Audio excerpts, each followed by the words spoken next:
Rhys James is... Wise, irresistible, privileged. Do you think I'm privileged? Privileged? Yeah. Yes. Privileged. I think you probably are privileged. Yeah.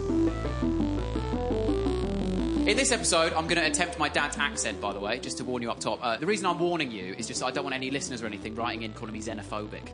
You know, it is one of the white accents. I do want a career. But just so you know... it's going to happen. So I'm privileged, but I mean, it's not all good. I mean, there's a backlash coming, you know, like I'm a white man, which means that a lot of people hate me these days. But I'm a white man, so it doesn't matter. It's literally fine. I'm not just a white man, by the way. I'm a young, white, middle-class, straight man. In the game of life, that is what's known as a royal flush, all right? I hit the jackpot. I got lucky as shit. So everyone thinks my life is easy, but that's because they don't know my struggle, OK? They don't know my day-to-day, the shit I have to put up with on a daily basis. Do you know how often I'm sat in a coffee shop and someone asks me to watch their laptop for them? Just let me live my life! Yes, I am trustworthy, but don't assume that based on my appearance, OK? That is still discrimination. The problem I got with being those 5 things is I'm also a comedian. That's the hard part, right? Because you're constantly told art comes from pain. To make art, you have to experience pain along the way and use it later to make great art. But I don't know the meaning of the word pain. I've never experienced any true pain. First time I even saw the word pain, it was just the French for bread. I don't know shit. I've experienced nothing. When I was 15, right, my parents separated, giving me a fighting chance of a prosperous career as an artist. And then when I was 16, they got back together, cruelly snatching it away from me.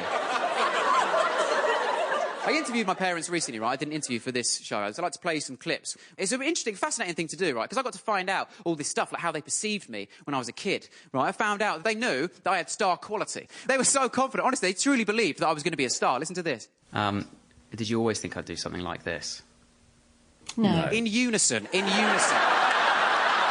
they'd rehearsed it. Even now, I can't believe it. They're all next door, you know. Can't believe it's Rhys who's a comedian. When he was growing up, you know, he would never even look me in the eye when he came round to get the key because he'd locked himself out. It's bullshit. I was hot property as a kid. Everyone wanted a piece of me. Did you ever have any girls around here or anything? No. No. Yeah, because I was going to theirs. OK. I was trying to think recently, what's the worst thing that happened in my childhood? See if I could use that for any hardship, any pain or anything. And the worst thing that happened to me in my entire childhood is my cat died. Right, let's think of the privilege involved in that for a second, right? The worst thing that happened to me for 18 years is the animal I owned for fun died, and then I got a bit sad. And now I honour her memory by making her date of birth the passcode to my iPad. Zzz. Well, that's so much privilege. Yes, I've got 2 iPads, one for holidays. I don't want to get sand in the main one, OK? And yes, admittedly, saying that's the worst thing that happened in that time is a bit harsh on my granddad. But I saw him, what, twice a year? I saw my cat every day, and she didn't have a questionable nickname for the corner shop.